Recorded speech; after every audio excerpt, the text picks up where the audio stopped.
아멘. 할렐루야.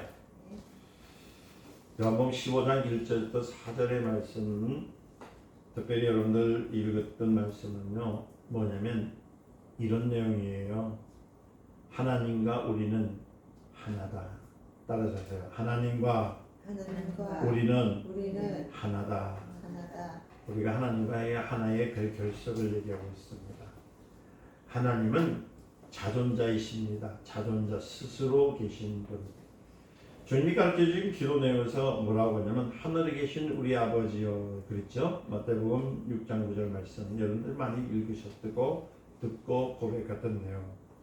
이 내용이 있기 때문에 어떤 사람은 하늘에 있어야만 하나님이 계신 줄 알고 있습니다.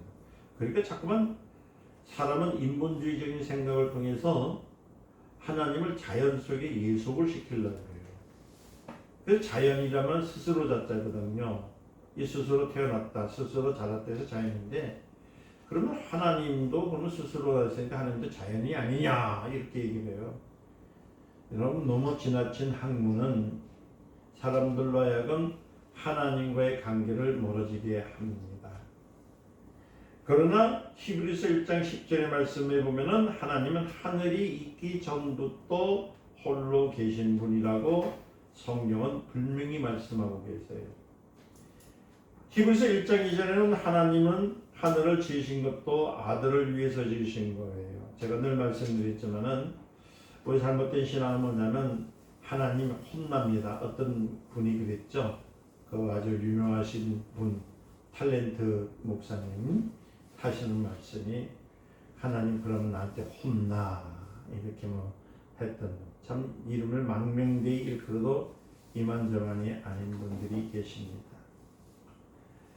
여러분들 하나님은 하늘을 지으셨던 것은 지으실 필요가 없어요. 그냥 하나님은 영광 가운데 계셨고 하나님 홀로 계심을 통해서 모든 것을 하시는 분이십니다. 그런데 거기에 누가 계셨죠? 독생하신 예수님 아들이 계셨기 때문에 세상을 지을 필요는 없었어요.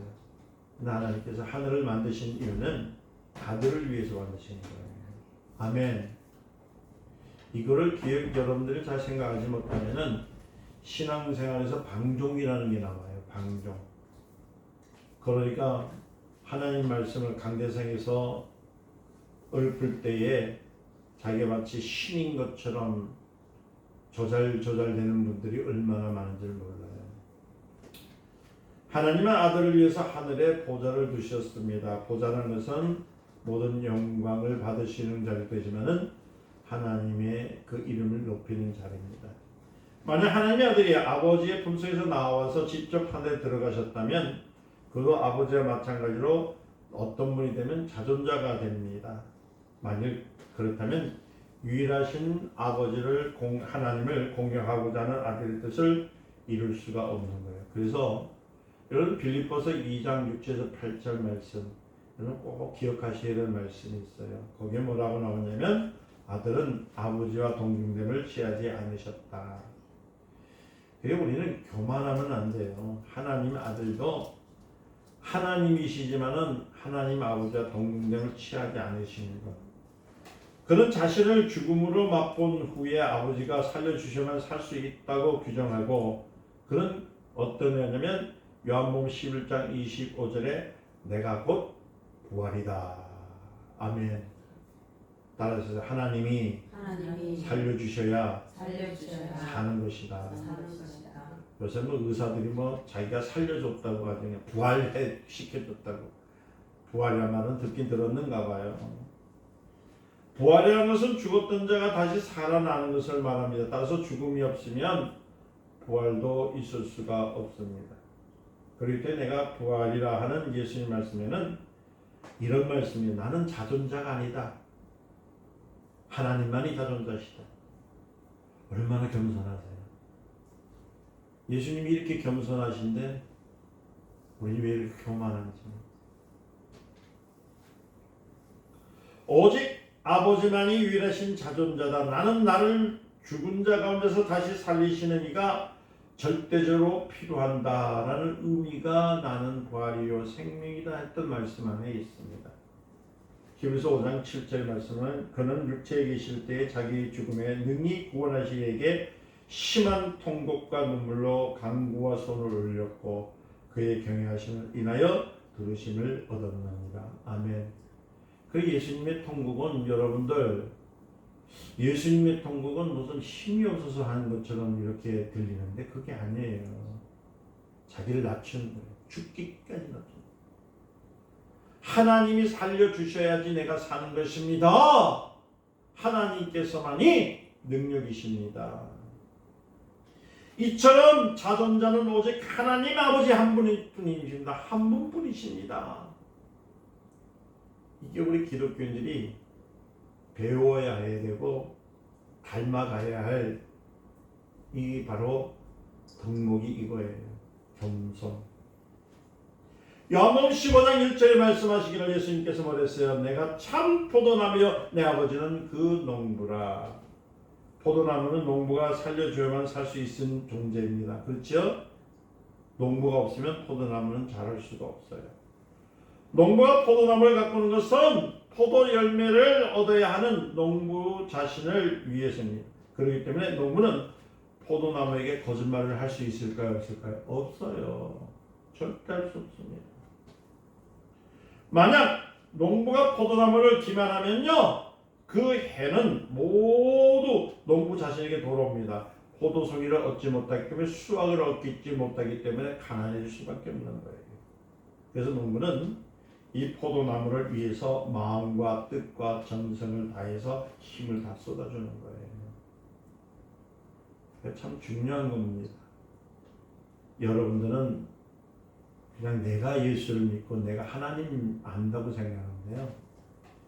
여러분들이 예수 그리스도를 믿고자 고백하는 순간에 하나님은요, 여러분들 그냥 놔두시고 계시는 것이 아니라 뜻을 다하고 힘을 다하고 정성을 다해서 여러분들을 지금 케어하고 계셔요. 얼마나 감사해요. 하나님은 농부세요. 하나님은 인간들이 농사 짓기 전부터 농부이십니다. 그래서 히브리서 8장 5절의 말씀 보니까 성경은 우리가 이 땅에서 하나님을 섬기는 것과 하나님을 섬기기 위해서 사용하는 모든 도구들이 하늘에 있는 모형이라고 얘기하는 거예요. 할렐루야. 인간 세계에 농부가 존재하는 것을 보고 하나님께서 내가 저것을 비유로서 삼아야 되겠다고 생각하는 것이 아니에요.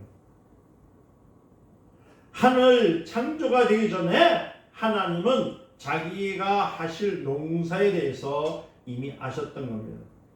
그래서 여러분 오늘도 읽었지만 요한복음 15장 2절에 이런 말씀이 있어요. 물론 내가 있어 내게 있어 과실을 맺지 아니하는 자는 아버지께서 이를 제해 버리시고 무릇 과실을 맺는 가지는 더 과실을 맺게 하려 하여 이를 깨끗게 하려 하십니다. 참 중요한 내용이에요. 그러니까 예수를 믿는다면서 주님 앞에 붙어 있지 않으면, 다시 말하면 여러분 전인 삶이 그리스도를 통해서 살지 아니하면 결국은 가지를 잘라버리시는 겁니다. 우린 전부 다 구원받은 거야. 예수 믿으면 구원받아요. 여기에 집착을 해가지고 내가 아무 때나 내 마음대로 그냥 살아도 하나님께서 나를 안 자르시겠지. 하나님이 안 잘라도요, 영양분을 먹지 아니하는 가지는요 스스로 말라서 떨어지게 되어 있습니다. 이해되셨나요? 중요한 내용이에요. 한국의 농부들은요 정통적으로서 겨울이 잠깐 쉬었다가 음력 정월 보름이 되잖아요. 그런 징계부터 그들은 농사를 위해서 연장을 준비합니다. 농사 짓는 분이 없었지만은 아셔야 돼요. 왜 항상 보름 지나고 난 다음에 농기구를 닦느냐? 이제 농사를 짓기 위해서. 그러다가 이제 2월달이 지나잖아요. 2월 1일이 지나면 그때부터 농사를 져요. 보리수확도 있고 그렇지 않습니까? 그럴 때 가수원에 들어가는 분들은 그때부터 2월 1일이 지나면 그 가지들을 이렇게 정리를 해줍니다. 뭐 때문에요? 열매를 얻기 위해서. 포도나무의 그 묵은 가지들은요, 농골들은 모두 잘라서요 많이 베어요. 그래 포도나무의 넝쿨을 자르면 남아있는 줄기를 통해서 그 껍질을 모두 벗겨버립니다. 왜 그럴까요? 껍질을 벗기지 않으면 그 안에 뭐가 있냐면 벌레들이 있거든요. 그래서 벌레가 생기면 포도 알맹이를 먹기 때문에 껍질을 다 벗겨버려요. 그래서 그 껍질에 보면은 그 포도 농사하시는 분들이 그 수고가 그리 많아지는 겁니다. 그리고 같은 포도송이라도 알갱이가 어떠냐면요, 콩알만하게 자라는 것은 뭐가 있기 때문에 벌레가 먹기 되겠지만 알맹이가 커진 것은 벌레가 먹지 않았다는 겁니다. 그래서 농부는 포도나무가 열매를 많이 맺을 수 있도록 어떠냐면 부지런히 가지를 가지고 깨끗하게 해주고요. 그 가지를 정리한 후에는 그것도 껍데기를 벗기고 하는 일들을 계속하는, 그 포도송이 하나를 만들기 위해서 쓰는 정성이요 얼마나 큰지 몰라요. 그래서 요한복음 15장 3절에 예수님께서 하신 말씀이 뭐냐면은 너희는 내가 일러준 말로 이미 깨끗하여졌느니라. 이건 뭘 없앴다고요? 벌레를 없앴다. 이름을 다시 말하면은 뭐예요? 마귀의 권세를 없앴다는 겁니다. 아멘. 이해되셨어요? 아멘. 예수는 포도나무요 우리는 그에게 속한 가지라고 할 때에 요한복음 15장 1절에 말씀한 것처럼 내가 참나무요 뭐요? 내 아버지는 그 농부를 하신 것처럼 우리 스스로가 열매를 맺을 수 있는 권한은 없다는 것을 예시해 주는 얘기예요. 이해되셨습니까? 이는 하나님은 아버지요 나는 그에서 나온 말씀이라는 뜻과 같아요. 그러니까 포도나무에 붙어있지 않으면 절대로 말라지는 것처럼, 절로 말라지는 것처럼 우리가 말씀에 붙어있지 않으면 멸망받을 수밖에 없다는 거예요. 그러니까 주일날 성수하는 거 있지요. 예배를 드리는 거, 말씀을 듣는 거는 왜요? 우리 가지가 마르지 않기 위해서. 하나님의 말씀을 통해서 우리 가지가 풍성한 열매를 맺기 위해서 토실토실하게 하나님의 생명의 말씀을 먹어야 된다는 겁니다. 그러니까 주일날 이 1시간을 여러분들 그냥 보낸다면요 얼마나 아까운지 아세요? 결국은 말씀을 먹지 못해서 말라붙어져 가지고 하나님께서 꺾지 않더라도 스스로가 낙후되는 그런 일들이 있는 거예요. 말씀에만 하나님의 생명과 능력과 행복과 영광이 있다는 겁니다. 그래서 여러분들도 성경 요한복음 8장 31절부터 32절에 보니까 너희가 내 말에 거하면 참 내 제자가 되고 진리와 진리가 너희를 자유케 하리라. 아멘. 또 요한복음 17장 17절 말씀을 보니까 저희를 진리로 거룩하게 하옵소서. 아버지의 말씀은 진리니라. 아멘. 진리라는 말은요 뭐냐면 생명이라는 뜻이에요. 우리는 어제 하나님의 아들을 통해서 받은 하나님 아버지의 말씀, 즉 진리로만 거룩하게 되는 겁니다. 이해되셨어요? 포도나무 가지에 있는 벌레는 누가 잡아줘야 돼요? 농부가 잡아주시는 거죠. 아멘. 영혼이 진리로 거룩해지지 않으면 여전히 더러워질 수밖에 없습니다. 예수님께서 귀신을 쫓아낼 때 언제나 뭐라고 하냐면 이 더러운 영혼아, 더러운 귀신아 이렇게 부르셨어요. 어떤 사람은 귀신을 악한 영이라고 부르지만은 예수님께서 한 번도 그렇게 하신 적이 없고 언제나 귀신을 더러운 영이라 하셨습니다. 그러면 더러운 것이 무엇이니? 더러운 것이라는 것은 죽은 것을 말하는 거예요. 마른 가지를 말하는 거예요. 에베소서 2장 1절에서 3절에 보니까요. 죽은 영혼들은 세상 풍속을 쫓고 그들은 공중 권세를 잡은 자 마귀의 지배를 받고 있다라고요. 그들은 본질상 진노의 자식들이라는 겁니다. 다시 말씀드리면 예수 그리스도의 나무에 접붙임을 받지 아니한 자는 진노의 자식입니다. 죽은 영혼들이라는 얘기예요. 사람들은 자기 자식이 아무리 예쁘고 사랑스러워도 일단 죽으면 더 이상 곁에 두지 않습니다. 그렇죠? 더러운 물건을 처리할 때처럼 불로 태워버립니다. 땅에 묻어버려요. 죽음은 뭐예요? 더러운 것입니다. 성경은 죄로 인해서 죽은 영을 더러운 영이라고 말합니다. 오늘날 우리가 거룩한 영으로 인정받는 것은 우리가 영이 살아있다는 거예요. 아멘. 거룩한 백성, 거룩한 자손. 아멘. 이것은 살아있다라는 거예요. 그리고 여러분들은 깨끗하신 분들이에요.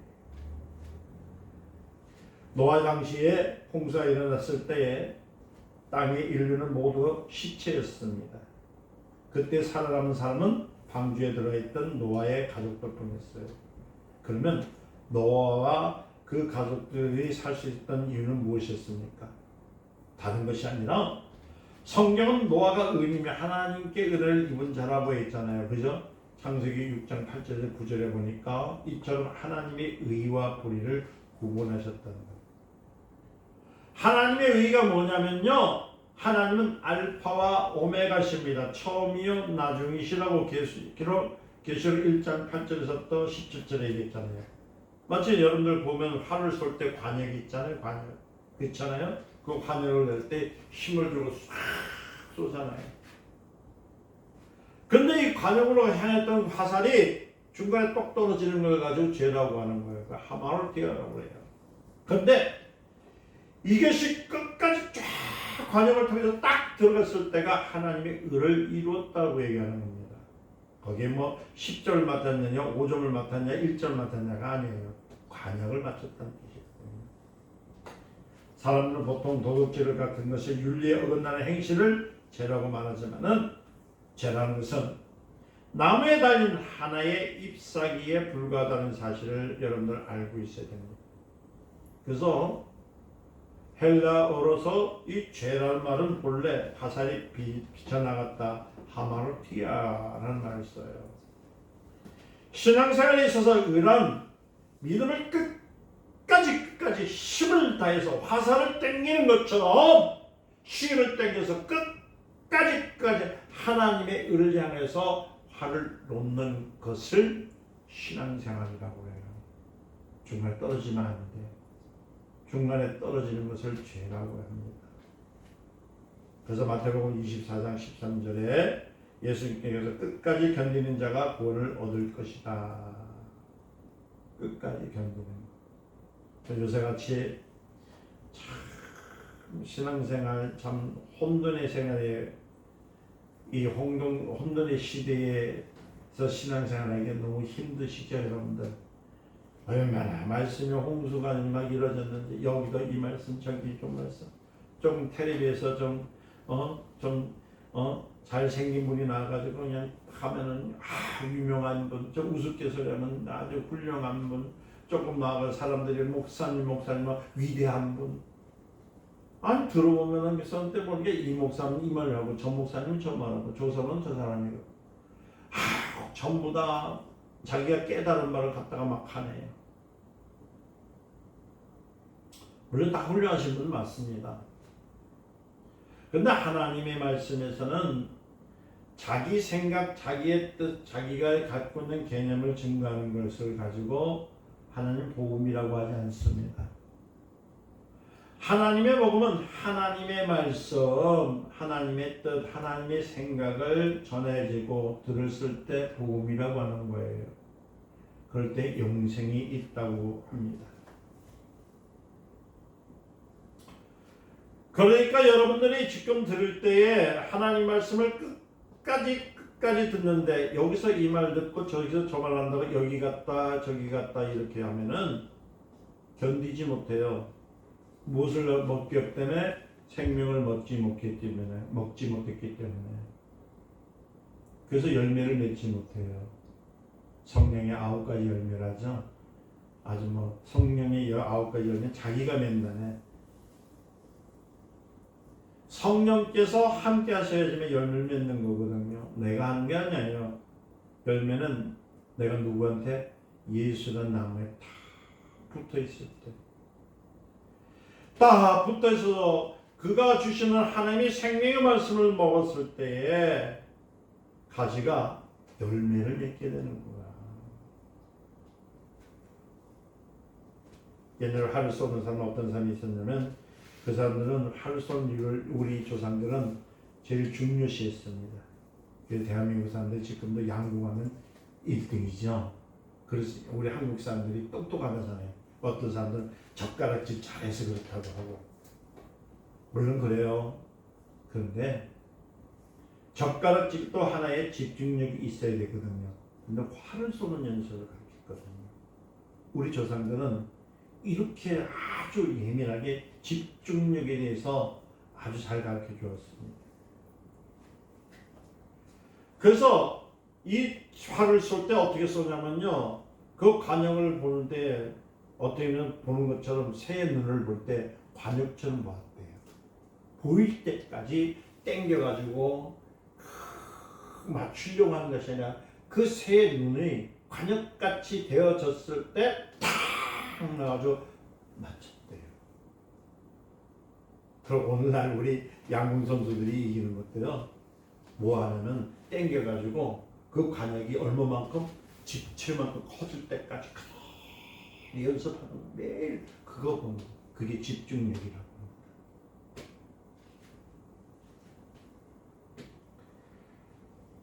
활을 쏠 때의 고도의 집중력을 요구하는 것처럼 신앙생활에도 대단한 집중력이 필요해요.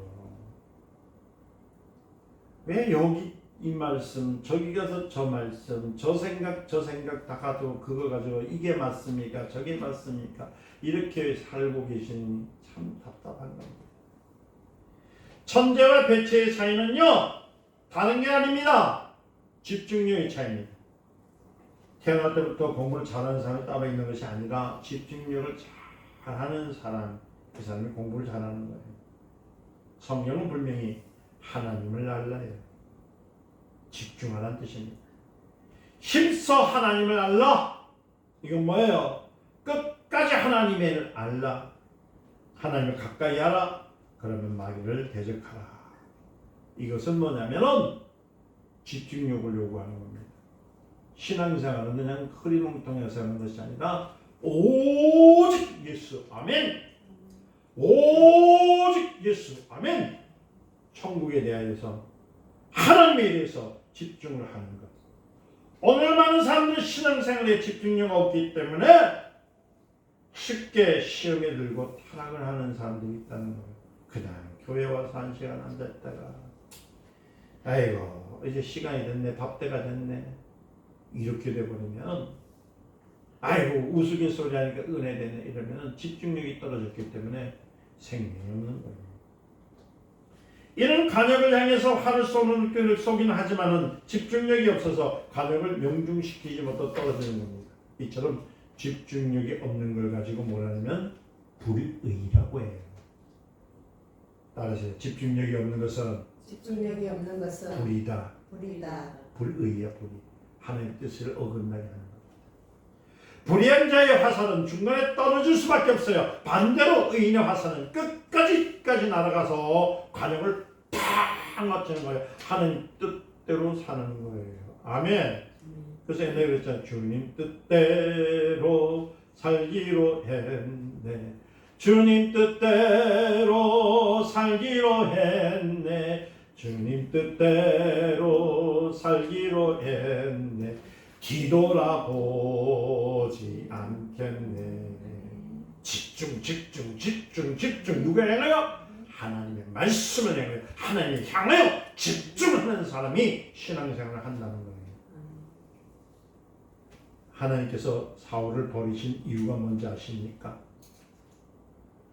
사무엘은 사울에게 말합니다. 사무엘상 15장 17절에 23절 뭐라고 하냐면 스스로 작게 여길 그때에 뭐라고 이스라엘 지파의 머리가 되지 아니하셨나이까. 왕이 여호와의 말씀을 버렸으므로 뭘 버려요? 하나님의 말씀을 버렸다는 거예요. 여호와께서도 왕을 버려 왕이 되지 못하게 하셨나이다. 무슨 말인지 아세요? 오늘날 여러분들 사용하지 아니하는 것은 하나님 말씀에 집중하지 않기 때문에 사용하지 않는 거예요. 오늘날 여러분들이 사용되기를 원하신다면 하나님의 말씀에 집중해야 되는 거예요. 사울은 처음과 나중에 달랐어요. 반면에 다윗은 아닙니다. 하나님의 마음에 합한 자로 인정받았습니다. 그는 기름부음을 받았습니다. 그리고 목자가 됐습니다. 왕이 된 후에 목자는 사명을 버리지 않았어요. 그래서 하나님께서는 그를 이스라엘의 목자로 삼으셨습니다. 근데 또 이 목자라는 얘기가 나오면은 이제 또 목사님도 목자입니까? 이런 얘기가 나와요. 그럴 때 저는 여기서는 아니요 소리를 안 합니다. 성경상에서의 목자는 우리가 하는 목자와 다르기 때문에 이 말씀을 들으셔야 돼요. 목자는 양을 위해서 수고하고 희생하지만 이는 결국 양의 젖과 털로 살아가는 목자 자신을 위한 것입니다. 아멘. 다윗은 양을 키우면서 하나님이 목자라는 것을 확신했던 겁니다. 그런 여호와는 나의 목자시니 내게 부족함이 없으리로다. 하나님이 목자시면 예수님은 하나님의 어린 양이십니다. 예수가 목자라면 제자들도 양이에요.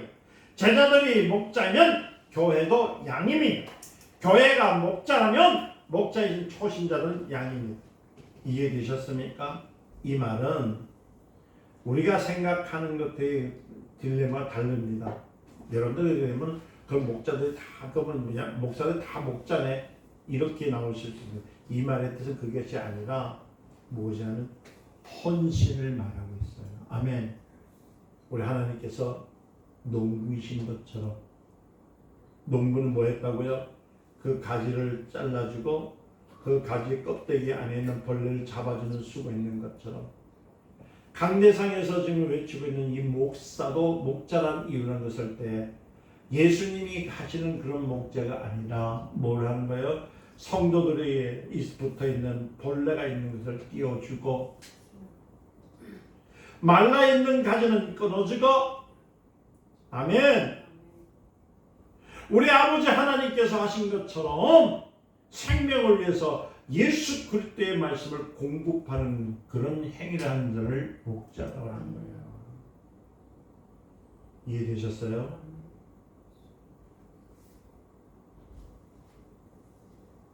때문에 목자는 양을 돌보는 일에 최선을 다한다. 바로 이것이 의입니다. 그래서 목사는 무엇을 하나? 여러분들의 영적인 상태에 없으면 울어줘야 돼요. 저 안에 벌레가 있으면 잡아줘야 돼요. 저 안에서 말라 있는 가지가 있으면 끊어주고 무엇 때문에? 하나님의 열매, 성령의 9가지 열매가 주렁주렁 맺을 수 있도록 목회자는 그 일을 해줘야 되는 거예요.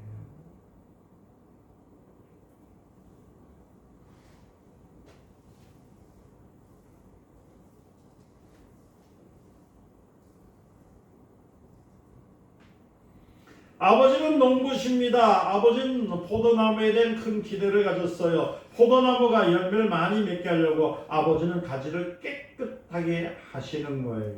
이해되셨죠? 우리는 예수님의 말씀을 인해서 깨끗해진 사람들입니다. 할렐루야. 따라서 나는 예수로 깨끗해진 사람들이다. 예수의 피가 내 안에 있고 예수의 이름이 내 안에 있기에 나는 깨끗하다. 여러분들 그래서 열매를 맺는 것을 위해서 애를 쓰는 겁니다. 그 말씀에 거하지 않는 사람은 더러워지기 때문에 밖에 버려집니다. 밖에 주로 버렸다는 것은 뭡니까? 나무에서 떨어졌다는 죽었다는 뜻이거든요. 생명과 멀어질 수밖에 없다는 것. 포도나무 가지가 포도나무에 붙어 사는 것처럼 우리는 진리의 말씀에 거해야 되는 거예요. 그러니까 항상 하나님의 말씀을 붙들고 하나님의 말씀대로 살려고 애를 써야 되는 것이 생명을 위해서 사는 말씀이라는 겁니다. 요한복음 8장 31절부터 32절에 너희가 내 말에 거하면 참 내 제자가 되고 진리를 알지 진리가 너희 안에 자유를 주리라. 아멘. 따라서 진리가 너희를 자유케 하리라. 할렐루야. 하나의 말씀이 있어야 돼요. 우리의 믿음과 생활과 소망은 모두 진리의 말씀 속에 있어야 됩니다. 오늘 많은 사람들이 행실의 경건함과 신앙의 조건, 나쁨의 판단의 기준으로 살고 있습니다. 그러나 경건함에 대해서 말하자면 다른 종교에서도 얼마든지 경건을 찾을 수 있어요. 예수님의 택하심을 보세요. 예수님의 제자 가운데 11제자가 가르치고 있었죠. 그 갈릴리 사람들입니다. 11제자가 갈릴리 사람들이에요. 당시 갈릴리는 지극히 소외된 마을입니다. 아주 시골이에요. 시골도 오지입니다. 저기 청상도 옆에 그 오지가 뭐요? 있죠. 더 시골 있어 하죠. 예수를 따랐던 사람들, 갈릴리 사람 중에 돈 있는 사람이 있었습니까? 없어요. 사두개인들은 돈이 많지만 예수님 제자 중에는 사두개인들은 한 사람도 없었던 이유는 돈 없는 사람들. 여러분 저를 한번 생각해 보세요. 우리 교회가 가난하죠? 가난하죠? 아니 또 대답이 없어요. 가난하잖아요. 여기 다 갈릴리 마을에서 오신 분들. 다 돈도 없고 빽도 없고 힘도 없고 능력도 없고 아이고 참. 뭐 그렇다고 지식이 있습니까? 아이고 지식 있더니 그 서기관들이 많은 것 아니야. 예수님 제자는 서기관 한 사람도 없었어. 예수님이 제자는 오직 시골 무지랭이들처럼 자기 일에 충성된 거. 어떤 사람은 고기 잡는 사람, 어떤 사람은 땅 파는 사람, 그런 사람들밖에 없어요. 그런데 왜 교회에 나오면 교회 명찰만 달아주면 왜 그렇게 사두개인처럼 바리새인처럼 하려고 하는지.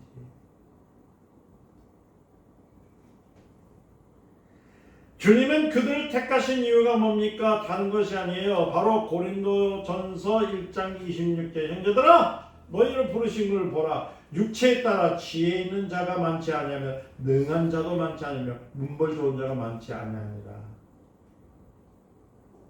여러분 볼 거 뭐 있다고 하나님께서 불러주셨을 거예요.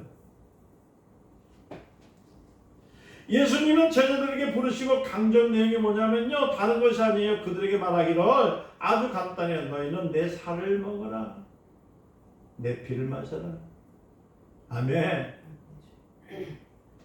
교회 가지고 학력 자랑하고 옷 자랑하고 재산 자랑하고 이러면 하나님 싫어하셔. 교회 크다고 자랑하고 다니면 하나님 싫어하셔요. 하나님의 제자들은 사도개인이나 바리새인을 부른 것이 아니라 시골 무지랭이 지난 꼴대에서 꽃 보면 좋아하고 비 오면 아이고 걱정하다가 아이고 그래도 비 오면 하나님 감사합니다. 땅 위에 물 주시니 감사합니다. 햇빛 좀 하얗게 또 뛰어다니고 이런 사람들을 좋아하셔요. 이해되셨나요?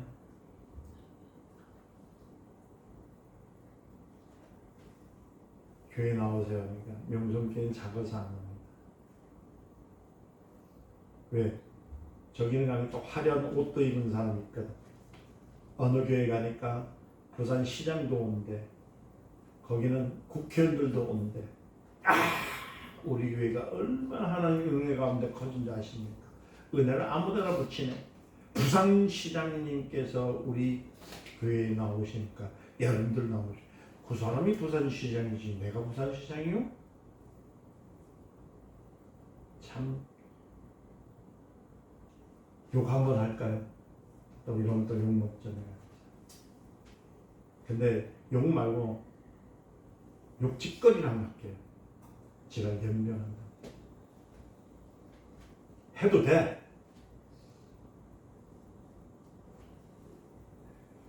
이건 나쁜 욕 아닙니다. 지랄 연명이라는 뜻은요. 유교 때 있던 일이에요. 진짜 그 의지 있는 일인데요. 옛날부터 연명이 오면요 미쳐요. 그러니까 미쳤다는 뜻이 질연명입니다. 오늘 목사님도 저서 우리 목사님 입에서 질연명 나왔다고 온 동네 다니시면 또 하시면 괜찮습니다.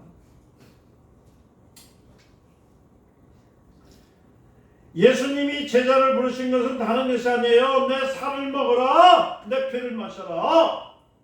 우리는 주님 앞에 붙어 있어서 주님이 주시는 주님의 주신 살을 먹고 주님이 주신 피를 마시는 일에 전념을 해야지 어디다가 눈을 돌리고 있냐고요. 포도나무 가지에서 포도나무가 나오는 것처럼 그 진액을 빨아먹듯이 모든 것이 예수님 앞에 나온다는 사실을 배제하면 안 된다는 겁니다. 여러분들이 물질을 벗는 것도, 여러분들이 회사에서 생활할 때 직장 생활하는 것도, 신앙 생활하는 것도, 여러분들이 가정에 생활하는 것도 누구요? 예수, 예수, 예수, 예수, 오직 예수로 해야 되는 거예요. 포도나무에 붙어있는 가지만이 열매를 맺을 수 있는 것처럼 여러분들이 오늘날 직장생활뿐만 아니라 생활의 가정생활뿐만 아니라 삶에서 열매를 맺지 못한 이유 중에 하나는 뭐냐면 누구한테 붙어있지 않기 때문에, 예수에게 붙어있지 않기 때문에 가난이 오고 저주가 오고 병이 오고 죽음이 오고 생사의 모든 일에서 벌레들이 득실득실거리는 거예요. 영광과 권세와 영생의 행복은 하나님 앞에 있습니다. 아멘. 그걸 하나님 우리에게 허락해 주셨어. 예수의 이름은 영광입니다. 권세입니다.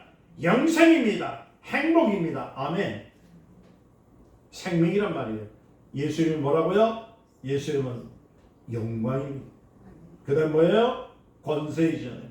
그 다음 뭐라고요? 생명이에요. 영생이에요. 그 다음 뭐라고요? 복이요. 행복이요.